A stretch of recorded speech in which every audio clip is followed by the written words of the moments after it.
حضرت آمنہ سلام اللہ علیہا حضور کی امی جان وہ فرماتی ہیں کہ جب میرا محمد صلی اللہ علیہ وسلم میرے پیٹ میں تھا تو جس طرح اور عورتیں حمل سے ہوتی ہیں تو انہیں بوجھ، بار، تکلیف، شدت ہوتی ہے، مجھے ایسی کوئی چیز کا احساس تک نہ ہوا۔ حضور میرے پیٹ میں تھے، مصطفیٰ کریم حضور صلی اللہ علیہ وسلم اپنی ماں کے پیٹ میں تھے، لیکن حضرت آمنہ فرماتی ہے کہ مجھے کسی طرح کے بوجھ کا اثر نہ ہوا۔ کیوں بوجھ کا اثر ہوگا؟ وہ تو آئے تھے اوروں کا بوجھ اٹھانے کے لیے، وہ اپنی ماں کے پیٹ میں رہ کر بوجھ کیوں بنتے؟ مصطفیٰ کائنات علیہ الصلوۃ والسلام کی امی جان حضرت آمنہ سلام اللہ علیہا فرماتی ہیں کہ جیسے ہی نبی کونین علیہ الصلوۃ والسلام کی جس دن ولادت ہوئی، میں تفصیلات میں نہیں جانا چاہتا، حضور صلی اللہ تعالی علیہ وسلم جیسے ہی اس خاکدان گیتی پر اپنے قدوم میمنت لزوم سے اس دنیا کو اپنی رحمتوں کا وجود عطا کرتے ہیں، حضرت آمنہ فرماتی ہے کہ میرا محمد صلی اللہ علیہ وسلم جیسے ہی پیدا ہوا اس کے جسم سے ایسا نور پھوٹا، ایسا نور پھوٹا، ایسا نور پھوٹا کہ میں مکہ المکرمہ میں اپنے گھر میں رہنے کے باوجود سیریا یعنی شام کے محلات کو اپنی آنکھوں سے دیکھ رہی تھی۔ شام، ملک شام دور شہر، دور ملک میں تھا، دور تھا، ملک شام کی بلڈنگوں کو حضرت آمنہ سلام اللہ علیہا مکہ المکرمہ میں اپنے گھر کے اندر سے دیکھ رہی تھی۔ بات سمجھ میں نہیں آتی کہ حضور علیہ الصلوۃ والسلام مکہ میں پیدا ہوئے، حضرت عبد المطلب کے گھر میں پیدا ہوئے، ایک حجرے میں پیدا ہوئے، جیسے ہی آمنہ سلام اللہ علیہا کے لخت جگر مصطفیٰ کائنات علیہ الصلوۃ والسلام اس خاکدان گیتی پر اپنا قدم رکھتے ہیں، نور ایسا پھوٹا، نور ایسا پھوٹا کہ آمنہ فرماتی ہے کہ میری آنکھوں کے سامنے سے نہ حجرے کی دیوار رہی، نہ گھر کی چہار دیواری رہی، نہ مکہ المکرمہ کی عمارتوں کا کوئی سایہ رہا، میری آنکھیں تھی اور سامنے سیریا کے محلات تھے، میری آنکھیں تھی اور سامنے شام کے محلات تھے، میری آنکھیں تھی اور شام کی بلڈنگیں میری آنکھوں کے سامنے تھی۔ میں نے نتیجہ نکالنے کی کوشش کی ہے کہ مصطفیٰ کائنات علیہ الصلوۃ والسلام نے پیدا ہوتے ہی نورانیت کا وہ اظہار فرمایا کہ ماں نے وہیں بیٹھے ہوئے شام کے محلات کو دیکھے۔ دنیا والوں کو بتانا چاہتے ہیں کہ مصطفیٰ کائنات علیہ الصلوۃ والسلام نے بعد میں فرمایا المؤمن ینظر بنور اللہ، کہ مومن جو ہوتا ہے وہ اللہ کے نور سے دیکھا کرتا ہے۔ مصطفیٰ کائنات نے پیدا ہوتے ہی اپنے جسم سے پھوٹنے والے نور کی شعاؤں میں اپنی ماں کو شام کے محلات کا دیدار کرایا۔ یہ اس بات کا بجن ثبوت ہے کہ ذات مصطفیٰ اس نورانیت کے مرکز کا نام ہے کہ جو اس کے سامنے ہوتا ہے اس نور کی روشنی میں جہاں چاہتا ہے دیکھ لیتا ہے۔ اور یہی وجہ ہے کہ بغداد کے شہنشاہ عبد القادر جیلانی نے فرمایا تھا کہ میں خدا کی خدائی کو اس طرح دیکھا کرتا ہوں کہ جیسے اپنی ہتھیلی پر رکھے ہوئے رائی کے دانے کو دیکھتا ہوں۔ یہ کہنے کی صلاحیت کہیں اور سے نہ ہوئی، مصطفیٰ کی محبت کا نور غوث اعظم کے سینے میں تھا، اور اسی محبت مصطفیٰ کے نور نے عبد القادر جیلانی کی زبان پر یہ کلام جاری فرمایا تھا کہ رہتا تو بغداد میں ہوں لیکن جہاں جہاں مصطفیٰ کی رحمتوں کا ظہور ہے عبد القادر کی آنکھیں اس کا مشاہدہ کیا کرتی۔ المؤمن ینظر بنور اللہ، مومن جو ہوتا ہے وہ اللہ کے نور سے دیکھا کرتا ہے، اور اس کا ثبوت کہیں اور سے نہیں۔ میں جس در کا گداگر ہوں، میں نے جس دربار کی چاکری اور نوکری کی ہے، جس دربار پہ حاضری دے کر اور جس کی بارگاہ کے گلاب کی پتیاں اپنی زبان پر رکھنے کے بعد اللہ تبارک و تعالیٰ نے جو بزرگوں کی صحبتیں عطا کی اور اس سے جو تھوڑا بہت علم حاصل ہوا ہے، میں اس بارگاہ کا ذکر کروں۔ حضرت بانی جامعہ نظامیہ شیخ الاسلام امام انوار اللہ خان فاروقی علیہ رحمت و رضوان، توجہ ہے آپ کی؟ جی توجہ ہے جی۔ اس واقعے کو آپ نے سنا ہوگا لیکن میں جوڑنا کہاں سے چاہتا ہوں اس کی جانب توجہ چاہوں گا۔ حضرت امام انوار اللہ فاروقی علیہ رحمت و رضوان درس دیا کر رہے، درس دیتے تھے۔ نجیبہ صاحبہ ان کی ایک طالب، ان کی ایک شاگردہ، ان کی ایک مریدہ تھی، وہ پردے میں رہ کر حضرت کے خطاب کو، حضرت کے درس کو سنا کرتی تھی۔ وہ فرماتی ہے کہ میں نے بارہا دیکھا کہ کبھی حضرت غوث العظم دستگیر کی آمد ہے، کبھی خواجہ ہند الولی کی آمد ہے، کبھی بڑے اولیاء کرام بارگاہ امام انوار اللہ فاروقی میں آ کر انہیں حوصلہ دینے کے لیے حاضر ہیں، سرپرستی فرمانے کے لیے۔ پھر وہی فرماتی ہیں کہ میں نے ایک مرتبہ دیکھا امام انوار اللہ فاروقی علیہ رحمت و رضوان کسی مسئلے کو حل کرنے میں تھوڑی دقت اور پریشانی محسوس کر رہے تھے. امام انوار اللہ فاروقی اس کیفیت سے دوچار ہوتے ہیں اور نجیبہ صاحبہ بیٹھی ہوئی پردے کے پیچھے ہیں. مفہوم حل مفہوم باہر نہیں نکلتا, اظہار بیان نہیں ہو پا رہا ہے. امام انوار اللہ فاروقی کے بارگاہ میں بیٹھ کر درس میں شرکت کرنے والی اس مریدہ کا بیان سنو. وہ کہتی ہے کہ میں نے اپنی آنکھوں سے دیکھا کہ میرے سامنے کے سارے حجابات, سارے پردے ہٹ گئے. میں نے دیکھا کہ کملی والے پیغمبر جلوگر ہیں اور ان کے اطراف اصحاب پیغمبر کی حاضری ہے, اور حضور علیہ الصلوۃ والسلام اپنے غلاموں کو درس دے رہے ہیں کہ اچانک حضور علیہ الصلوۃ والسلام نے تھوڑی دیر توقف فرمایا, کہا کہ غلاموں رکو, میرا بیٹا انوار اللہ حل مفہوم کو ادا کرنے میں مشکلات سے دوچار ہے. اور پھر کائنات کے پیغمبر نے مدینے سے بیٹھ کر مصطفیٰ کائنات نے نظر رحمت امام انوار اللہ فاروقی کی جانب فرمائی, اور نجیبہ صاحبہ کا بیان یہ ہے کہ ادھر میں نے دیکھا اور ادھر یہ دیکھا کہ ان کی زبان سے مسئلہ کلیئر ہوتا ہے.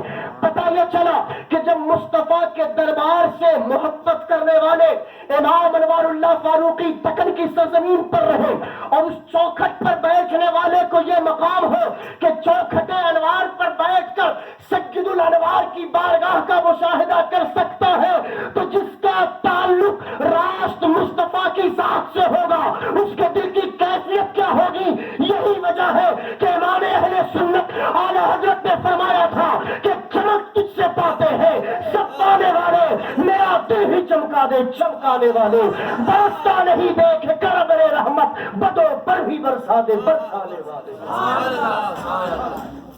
اور یہ مفہوم باخدا مجھے سمجھ میں نہیں آیا جب حضرت نجیبہ صاحبہ کا یہ واقعہ میں نے پڑھا اور سنا تھا. سن لیتا تھا اور جوش عقیدت میں, چونکہ اس بارگاہ کی کھاتے ہیں تو گانا پڑتا ہے, اس بارگاہ کی کھاتے ہیں تو کل زبان پر آ ہی جاتا ہے. لیکن کبھی بھی یہ مفہوم میں سنتا تھا تو سمجھتا تھا کہ عقیدت کی باتیں ہیں اور عقیدت کی کیفیت سے دوچار. لیکن جب میں نے اس پر تھوڑی سی توجہ کی, غور کیا, تو بارگاہ امام انوار اللہ کا انوار مجھ پر جاری ہوا اور میں نے حضرت آمنہ سلام اللہ علیہا کے واقعے کو پڑھا.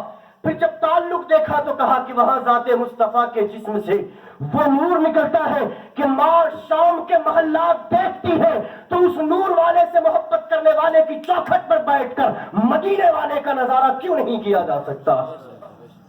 نبی رحمت آقا دو عالم علیہ الصلوۃ والسلام کی الفت اور اس بارگاہ کی محبت, یہ ایمان کی کسوٹی ہے اور یہ ایمان کی بنیادی شے ہے. اگر یہ نہیں تو پھر کچھ نہیں, یہ نہیں تو پھر کچھ نہیں, کچھ نہیں. ہم حضور صلی اللہ تعالی علیہ وسلم کا نام مبارک لیتے ہیں اور انگوٹھے سے چومتے ہیں نا, اشہد ان محمد رسول اللہ, چوم لیا کریں. اس کے اوپر دلیلیں بہت سارے علماء کرام دیتے ہیں اور آپ بھی جانتے ہیں. میں دلیلوں کی بات نہیں کرتا, صرف ایک حدیث پاک سنا کر اپنی گفتگو کو آگے بڑھاؤں. حضرت جریر ابن عبداللہ رضی اللہ تعالیٰ حضور صلی اللہ علیہ وسلم کے صحابی, حضور کے بولے حضور کے صحابی, اور ان کے چہرے کو اللہ تبارک و تعالیٰ نے بڑا خوبرو بڑا خوبصورت بنایا تھا. حضرت عمر فاروق جب کبھی حضرت جریر کو دیکھتے تھے تو کہتے تھے یا جریر انت یوسف هذه الامہ, اے جریر تو اس امت کا یوسف بنا کر اس دنیا میں آیا, یوسف بنا کر اس دنیا میں بھیجا گیا. حضرت جریر کے چہرے پر مسکراہٹ آتی, وہ پھر حضرت عمر کے سامنے سے گزر جاتے. حضرت جریر ابن عبداللہ ایک مرتبہ حضور کی بارگاہ میں آئے. حضور علیہ الصلوۃ والسلام تشریف فرما, حجرہ مقدس بھرا ہوا ہے, تمام صحابہ چاند کے ارد گرد ستاروں کی مانند چاند سے بھیک لینے, چاند سے چاندنی لینے, چاند سے روشنی لینے کے لیے حضور کی بارگاہ میں جانے ہوئے ادب طے کیے ہوئے. اور حضرت جریر ابن عبداللہ نے جب قدم رکھا تو کیا دیکھا کہ کہیں ایک جگہ بھی ایسی نہیں تھی جو بیٹھنے کے لائق, ہر جگہ صحابہ بیٹھے ہوئے تھے. صرف کچھ چپلیں رکھی ہوئی تھی, کچھ جوڑے رکھے ہوئے تھے, جوتے چپل جو صحابہ کرام کے تھے وہاں رکھے ہوئے تھے. حضرت جریر نے وہیں جوتے چپل تھوڑے ہٹائے اور وہیں پر بیٹھ گئے. یہ بارگاہوں میں بیٹھنے کا انداز بھی صحابہ اکرام کی بارگاہ سے ملا ہے.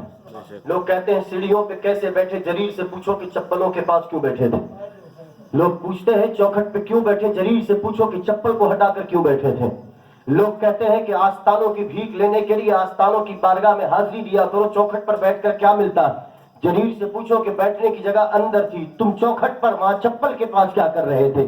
اب دیکھیں اس کے بعد کیا, حضرت جریر بیٹھے تھے, حضرت جریر بیٹھ گئے. لیکن حضرت جریر کے خوبصورتی کا حال یہ تھا کہ وہ جہاں جاتے تھے وہ چھا جاتے تھے, لوگوں کی نظر ان کی طرف اٹریکٹ ہوتی تھی, کشش تھا ان کے چہرے پر. حضرت جریر ادھر بیٹھے کہ حضور علیہ الصلوۃ والسلام کی نگاہ اچانک حضرت جریر پر پڑی. آقا دو عالم علیہ الصلوۃ والسلام نے گفتگو کرتے ہوئے جریر کو دیکھا اور اپنے کاندھے پہ رکھی ہوئی چادر کو اتارا اور یوں ایسے فولڈ کیا, ایسا یوں دیا اور حضرت جریر کی جانب پھینک دیا. حضرت جریر کی جانب حضور صلی اللہ علیہ وسلم نے مجمع میں سے سامنے بیٹھے تھے, سامنے صحابہ کا مجمع لگا ہوا تھا, وہاں سے پھینکا. حضرت جریر نے اسے کیچ کیا اور سینے سے لگایا. آقا نے فرمایا کہ جریر اس چادر پر بیٹھ جاؤ. توجہ چاہوں گا, آقا نے کہا کہ جریر اس چادر پہ بیٹھ جاؤ. حضرت جریر رضی اللہ تعالیٰ عنہ اپنے سینے سے لگائے ہوئے ہیں اور کچھ نہیں کہتے. آقا نے دیکھا کہ جریر سینے سے چادر کو جدا نہیں کرتے, بیٹھنے کے لیے دیا, کیونکہ حضور دیکھ رہے ہیں کہ وہاں چپل ہے, وہاں گرد و غبار ہے, جریر کے لباس گندے ہو گئے. حضور نے اس لیے چادر دی تھی کہ جریر بیٹھ جاؤ. اور عقل کا تقاضا بھی یہی تھا کہ کسی کو جگہ نہ ملے, بیٹھنے کی چیز نہ ملے تو بیٹھنے کے لیے کوئی چیز کا انتظام کیا جائے. عقل کے گھوڑے دوڑانے والے تو اس پر فتویٰ لگائے کہ بات معقول تھی, لیکن حضرت جریر وہاں عقل کے گھوڑے سے آگے, عقل کے گھوڑے پر عشق کی لگام تھامے ہوئے تھے. حضرت جریر رضی اللہ تعالیٰ سینے سے لگائے ہوئے اور یوں وجد کی کیفیت میں ہے. آقا نے کہا کہ جریر بیٹھتے کیوں نہیں؟ حضرت جریر کی آنکھوں سے آنسوؤں کی ندیاں رواں ہونے لگی. حضرت جریر نے کبھی مصطفیٰ کی چادر کو ہونٹوں سے لگایا, کبھی آنکھوں سے لگایا, کبھی سر پہ رکھا, کبھی سینے سے چمٹایا, اور وجدانہ کیفیت میں حضرت جریر بیٹھے بیٹھے جھومنے لگے. مصطفیٰ نے فرمایا کہ جریر بیٹھتے کیوں نہیں؟ تمام صحابہ جریر کی جانب دیکھتے ہیں. حضرت جریر ابن عبداللہ آنکھوں سے لگا کر مصطفیٰ کی چادر کو زاروں قطار روتے ہیں اور اس کے بعد عرض کرتے ہیں یا رسول اللہ, جریر کے اندر اتنی جرت نہیں کہ اس چادر پر بیٹھے جو چادر مصطفیٰ کے جسم سے نکلنے والے پسینے کو اپنے سینے میں جذب کیے ہوئے ہیں. آقا آپ کی چادر بیٹھنے کے لیے نہیں ہو سکتی, عاشقوں کے دل کو سکون پہنچانے کے لیے ہو سکتی ہے. مصطفیٰ کے جسم سے لگنے والی چادر صحابی مصطفیٰ نے آنکھوں سے لگا کر دنیا کو یہ بیان دیا کہ جب ایک چادر مصطفیٰ کے جسم سے لگے تو اس کا چومنا جائز ہے, تو وہ نام محمد بھی آنکھوں سے لگانا جائز ہوتا ہے. اور یہی چادر کا ذکر آیا تو پھر ایک بات اور کہنے کی ضرورت ہو, جیسا وقت ہے, اور اسی چادر کا ذکر آیا تو اسی چادر کے حوالے سے ایک بات اور. مکہ المکرمہ کی زندگی ہے حضور صلی اللہ علیہ وسلم کی. کہاں کی زندگی ہے؟ بول جائے نا, کہاں کی زندگی؟ مکی زندگی حضور گزار رہے. ابھی حضور صلی اللہ علیہ وسلم نے نبوت کا اعلان نہیں فرمایا تھا, نبوت کا اعلان نہیں فرمایا تھا. 40 سال کی عمر نہیں تھی اور نبوت کا اعلان نہیں فرمایا تھا, لیکن پورا مکہ جانتا تھا کہ محمد سے سچا کوئی نہیں, محمد سے اچھا کوئی نہیں, ان سے زیادہ حیادار کوئی نہیں, ان سے زیادہ بااخلاق کوئی نہیں, ان سے زیادہ باکردار کوئی نہیں, ان سے زیادہ باوفا نہیں. معلم کائنات ہونے کا اعلان تو 40 سال کی عمر کے بعد کیا, لیکن معلم انسانیت ہونے کا ثبوت پوری زندگی دیا تھا حضور نے. حضور علیہ الصلوۃ والسلام مکہ المکرمہ کی زندگی گزار رہے ہیں اور خانہ کعبہ سے لگا ہوا ایک پتھر ہے جسے ہم اور آپ حجر اسود کہتے ہیں. کیا کہتے ہیں؟ حجر اسود, جس کی شان کے بارے میں حضور نے فرمایا کہ جس نے حجر اسود کو چوما, وہ حجر اسود کو اللہ نے یہ طاقت دی ہے کہ چومنے والے کے گناہوں کو جذب کر لیتا ہے, اور جس نے اسے چوما کل قیامت کے دن وہ پتھر اس کے حق میں اللہ کی بارگاہ میں گواہی دینے والا ہوگا.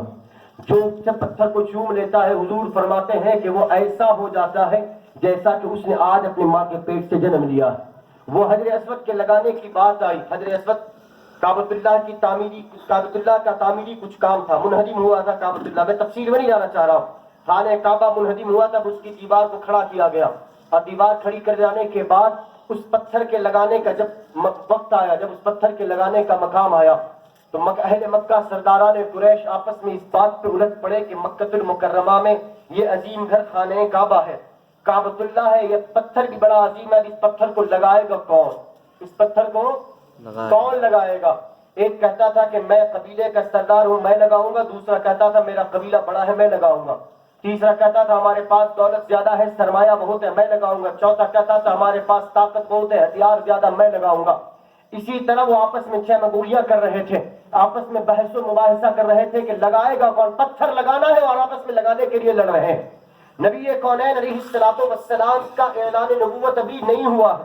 وہ آپس میں لڑ رہے ہیں، لڑتے لڑتے ان میں سے کسی نے کہا کہ ایسا کرتے ہیں، ہم آپس میں لڑیں گے تو کہیں یہ لڑائی طول نہ پکڑ لے، ہم کچھ دیر انتظار کر لیتے ہیں اور اس کے بعد دیکھتے ہیں کہ سب سے پہلے جو شخص حرم میں داخل ہوگا، سب سے پہلے جو شخص کعبۃ اللہ کی طرف آئے گا، یہ فیصلہ ہم اس کے حق میں کر دیں گے، یہ فیصلہ اس کے سامنے پیش کر دیں گے اور اس سے کہیں گے کہ ہمارے جھگڑے کو اپنے فیصلے سے رفع دفع کر دے۔ وہ جس کے حق میں فیصلہ کرے گا ہم اسے قبول کریں گے، تسلیم کریں گے۔ اب یہ لڑائی اسی معاملے پر رک جاتی ہے کہ آنے والے کا انتظار کیا جائے۔ توجہ ہے جی لڑائی ہوئی، اب اس لڑائی کا فیصلہ کرانے کے لیے کسی آنے والے کا انتظار کرنا ہے کہ جو آئے گا فیصلہ اس سے کرائیں گے۔ اب ان کی قسمت دیکھیں، کچھ دیر کے بعد جو ذات آئی وہ ذات معلم کائنات کی تھی، آمنہ کے دلبر کی تھی، صادق الوعد الامین کی تھی۔ مصطفیٰ کریم علیہ الصلوۃ والسلام تشریف لائے۔ نبی رحمت کو جیسے ہی ان لوگوں نے دیکھا ان کی باتیں کھل گئی، خوشی سے چہرہ تمتما اٹھا، کہہ رہے یہ تو محمد عربی ہے، سب سے سچا ہے، سب سے اچھا ہے، یہ جو فیصلہ کرے گا ہم مانیں گے۔ حضور آئے، کہا کہ کیا بات ہے؟ انہوں نے کہا کہ اے محمد ابن عبداللہ، ہمارے درمیان اس معاملے کو لے کر فساد ہو چکا ہے کہ اس پتھر کو کون لگائے۔ سب اپنا اپنا وقار بیان کر کے پتھر لگانے کا دعویٰ پیش کرتے ہیں۔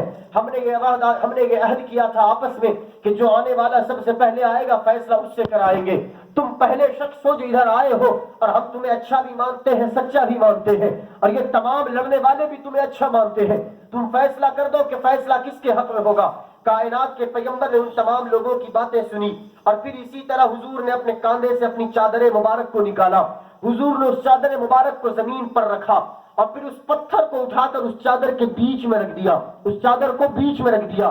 پھر حضور نے فرمایا کہ ہر قریش کا جتنے سردار تھے تمام لوگ چادر کے ایک ایک کونے کو پکڑ لیں۔ تمام لوگوں نے چادر کا ایک ایک سرا پکڑ لیا، ایک ایک کونا پکڑا۔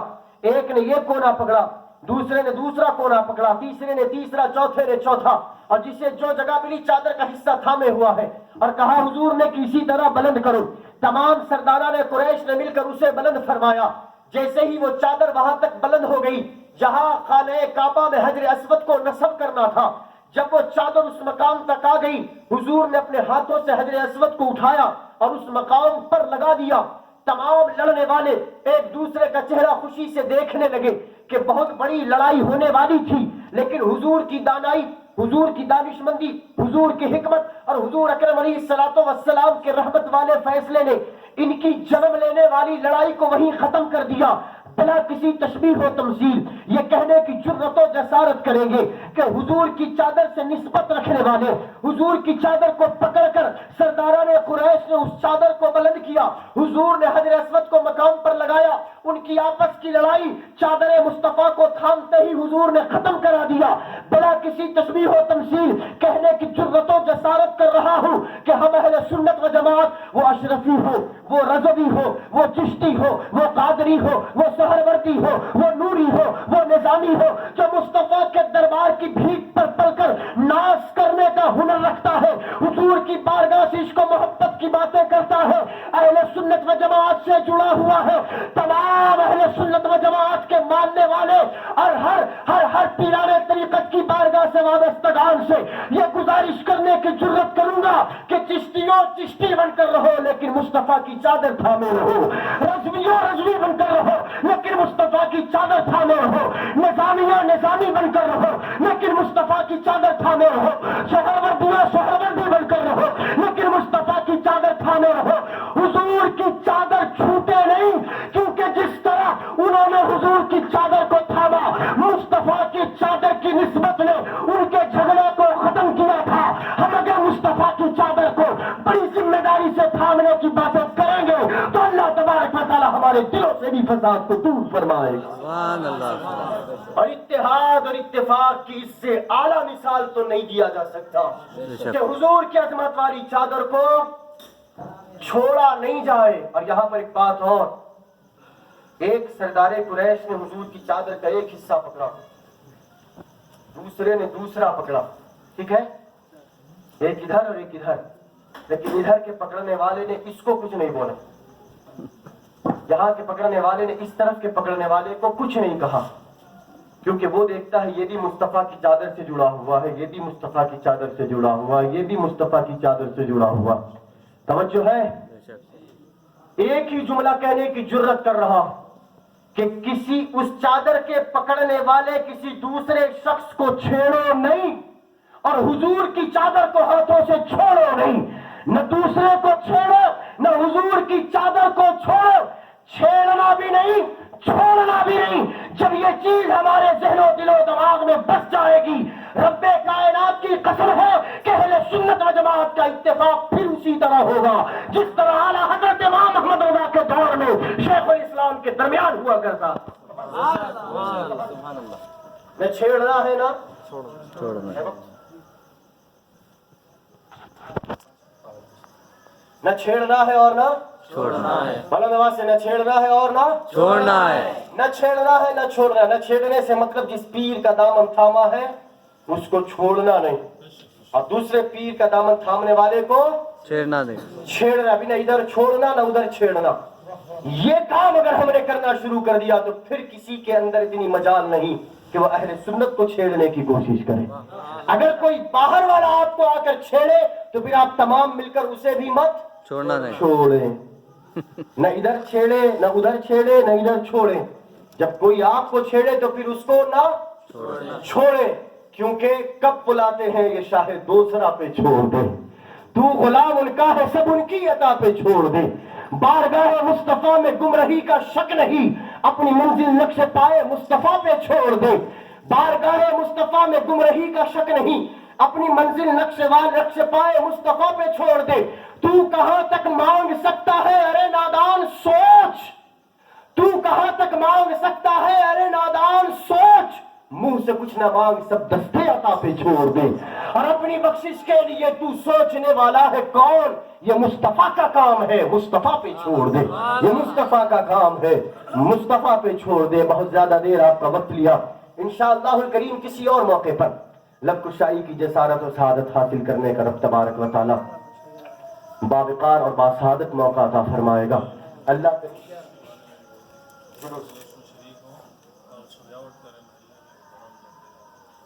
اچھا گھروں میں ہم جھنڈے لگاتے ہیں، بولے نا.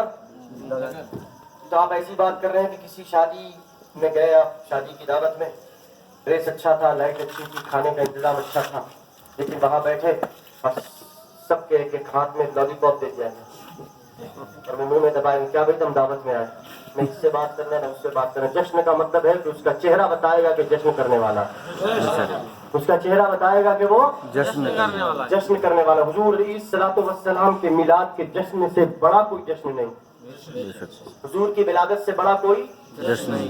جب حضور کی ولادت ہوئی تو ابو لہب جو حضور کا چچا تھا، اس کی باندی، اس کی کنیز، اس کی نوکرانی سویبہ ابو لہب کے پاس آئی، اور ابو لہب اس وقت جھک کر کچھ کام کر رہا تھا، جھکا کچھ کام کر رہا تھا. سویبہ نے آ کر کہا کہ ابو لہب تمہارے بھائی عبداللہ کو اللہ نے ایک نور جیسا بچہ عطا کیا. اس نے جھکے جھکے ایسا پلٹ کر دیکھا اور ہاتھوں سے اشارہ کیا، کہا کہ جا میں نے تجھے آزاد کر دیا، جا میں نے تجھے آزاد کر دیا. ابو لہب کو یہ پتا تھا کہ پیدا ہونے والا نبوت کا اعلان کرے گا. بلند آواز سے نہیں بولے نا، بلند آواز سے نہیں. اسے پتا تھا کہ جو پیدا ہوا اس پر قرآن نازل ہوگا نہیں.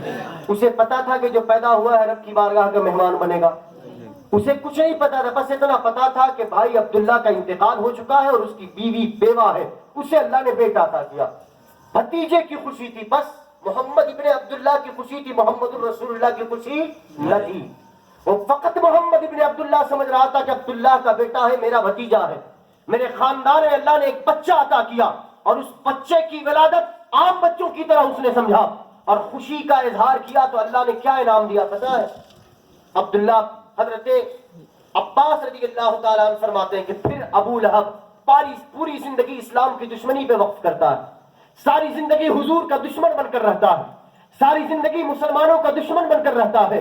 لیکن اس کے مر جانے کے بعد حضرت عباس نے خواب میں دیکھا، پوچھا کہ ابو لہب تمہارے ساتھ رب نے کیا معاملہ فرمایا؟ تو وہ کہا کہ سخت عذاب میں ہوں، سخت آگ میں جل رہا ہوں، اللہ کے عذاب میں مبتلا ہوں.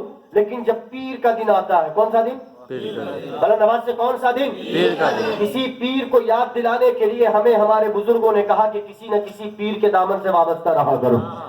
کون سا دن آتا ہے؟ پیر کا دن۔ جیسے ہی پیر کا دن آتا ہے وہ کہتا ہے ابو لہب کہ اے حالت عذاب میں میری انگلیوں کے درمیان سے پانی کا چشمہ نکلتا ہے اور اسی چشمے کو چوس کر اس آگ کے درمیان رہ کر بھی میں سیراب ہوا کرتا ہوں۔ توجہ ہے؟ بلند آواز سے کیا ہوتا ہوں؟ سیراب ہوتا ہوں۔ ابو لہب جس نے زندگی مصطفیٰ کی دشمنی میں گزاری لیکن اپنے بھتیجے کی ولادت کی خوشی میں ایک نوکرانی کو آزاد کر دیا تھا، اللہ تبارک و تعالیٰ نے انعام دیا کہ جہنم میں جلنے کے باوجود پانی کا چشمہ انگلیوں کے درمیان سے نکالا تھا۔ جب ایک شخص بھتیجے کی ولادت کی خوشی میں اس طرح کا رب سے انعام پا سکتا ہے تو ہم سنیوں حضور کا میلاد صرف اس لیے نہیں مناتے کہ ان کی ماں کا نام آمنہ تھا، ان کے باپ کا نام عبداللہ تھا، ان کے دادا کا نام عبد المطلب تھا، وہ سردار قریش تھے، وہ مکہ المکرمہ میں پیدا ہوئے تھے، وہ عام الفیل کے سال میں پیدا ہوئے تھے۔ مصطفیٰ کریم علیہ السلام کی پیدائش کا ذکر صرف ہم اس لیے نہیں کرتے بلکہ سنی جب مناتا ہے تو یہ جانتا ہے کہ وہ محبوب خدا تھے، وہ حبیب خدا تھے، وہ رحمت للعالمین تھے، رب کی بارگاہ کے برگزیدہ تھے، امام الانبیاء تھے، سردار انبیاء تھے، نبوت کا تاج لے کر اس دنیا میں آئے تھے۔ ارے ہم نے جب دیکھا کہ بھتیجے کی ولادت کے جشن میں اللہ تبارک و تعالیٰ نے انعام جہنم میں پہنچایا تو سنیے ہم تو امام الانبیاء کا جشن مناتے ہیں، یہاں مناؤ، انعام یہاں بھی ملے گا، کل میدان قیامت میں بھی تمہارے انعام کا انتظام کیا گیا۔ حضرت آمنہ فرماتی ہے کہ جب میرا محمد اس دنیا میں جلوگر ہوا میں نے سیریا کو دیکھا، سیریا کی بلڈنگز میں بالکل لاسٹ کے 3 منٹس اور لے رہا ہوں آپ سے 3 منٹس۔ سیریا ملک شام جس کو آج ہم سیریا کہتے ہیں، شام کے محلات کو حضرت آمنہ نے اپنی آنکھوں سے دیکھا۔ کیوں دیکھا؟ کیونکہ اس وقت پوری دنیا میں سب سے بڑی بڑی عمارتیں شام میں بنا کرتی تھی۔ شام کی عمارتوں کا ذکر اس لیے آیا، شام کی عمارتوں کو حضرت آمنہ نے مکے میں بیٹھ کر دیکھا، گویا کہ وہ مکہ سے رہ کر شام دیکھ رہی ہیں، اور ساتھ ہی فرمایا کہ ایک جھنڈا کعبۃ اللہ پر لگا دیکھا، ایک جھنڈا مشرق کی جانب دیکھا، ایک جھنڈا مغرب کی جانب دیکھا۔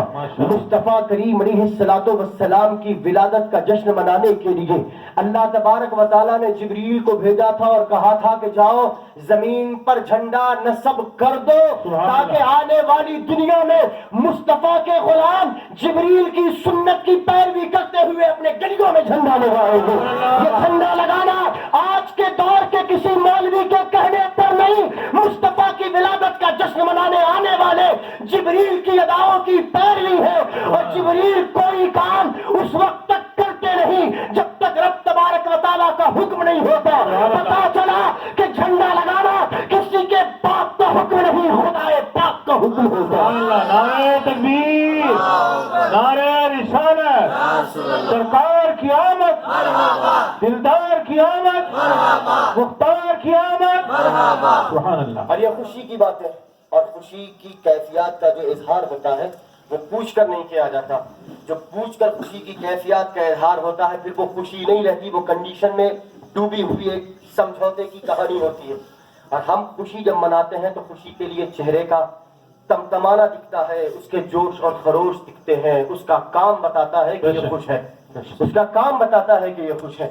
عید کے دن آپ سے کہا نہیں جاتا کہ خوش رہو، بلکہ اس کے چہرے کی تمتماہٹ، اس کے چہرے کی چمک بتاتی ہے کہ بندہ عید کے دن خوش ہے۔ اور عید کے دن اگر کوئی مغموم اور کوئی ناراض ہوتا ہے، کوئی اس کے چہرے کی افسردگی ہوتی ہے تو اس کی کیفیت کا اندازہ بھی دوسرے لوگ چہرے سے لگا لیتے ہیں۔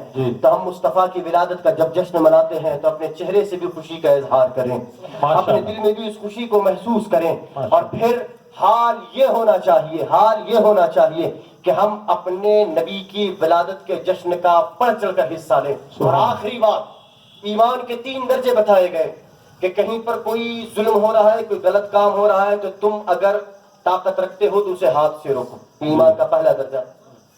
اگر طاقت نہیں ہے ہاتھ سے روکنے کی تو کم از کم اپنی زبان سے روکو، سمجھ رہے بات کو؟ کم از کم اپنی زبان سے روکو، اور اگر اتنا بھی نہیں کر سکو تو کم از کم اپنے دل میں برا جانو۔ یہ ایمان کے 3 درجے بتائے گا، first, second and last, third ہے نا۔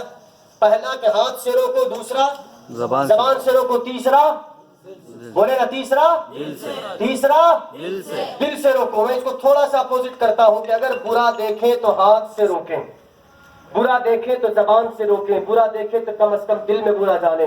ٹھیک اسی طرح اگر اچھا دیکھیں تو اس اچھے کام میں ہاتھ سے اپنا ہاتھ بٹائیں. سبحان اللہ. اچھا دیکھیں تو کم از کم اپنی زبان سے ہاتھ بٹائیں, اپنی زبان سے اظہار کریں. اتنا نہ کر سکے, اتنا نہ کر سکے, ہاتھوں میں طاقت نہیں, زبان میں قوت نہیں, تو جو جہاں سے دیکھ رہا ہے اپنے دل میں خوشی محسوس کرو. مصطفیٰ کائنات نے ایک چیز بتا کر دوسری چیزوں کے لیے راستے فراہم کیے کہ جس طرح برائی دیکھ کر ہاتھوں سے روکنے والے کو ایمان کا پہلا درجہ نصیب ہوتا ہے, اسی طرح مصطفیٰ کی ولادت کا جشن منانے والے اگر ہاتھ سے جشن منانے میں حصہ لیتے ہو تو ایمان کا پہلا درجہ نصیب ہوتا ہے. اگر زبان سے جشن منانے میں حصہ لیتے ہو تو ایمان کا دوسرا درجہ نصیب ہوتا ہے. یہ نہ کر سکو تو جو کر رہے ہیں ان کے لیے دل میں دعائیں دو, دل سے خوشی کا اظہار کرو, ایمان کا تیسرا درجہ تمہارا مقدر بنتا نظر آئے گا. اللہ تبارک و تعالی ہمارے اور آپ کے ولادت مصطفیٰ کے جشن منانے کو قبول فرمائے. حرب اصول کے لیے فطری اصول زندہ ہے, چبھن میں خاروں کے رہ کر بھی پھول زندہ ہے. منا کر جشن میلاد بتاتے ہیں زمانے کو. آخری شعر ہاتھ بلند کریں, آخری شعر ہاتھ بلند کر کے بولیں گے سبحان اللہ. منا کر جشن میلاد بتاتے ہیں زمانے کو, ہم ہی وہ لوگ ہیں جن کا رسول زندہ ہے. تو زندہ ہے واللہ, تو زندہ ہے واللہ, میری چشم عالم سے چھپ جانے والے. وآخر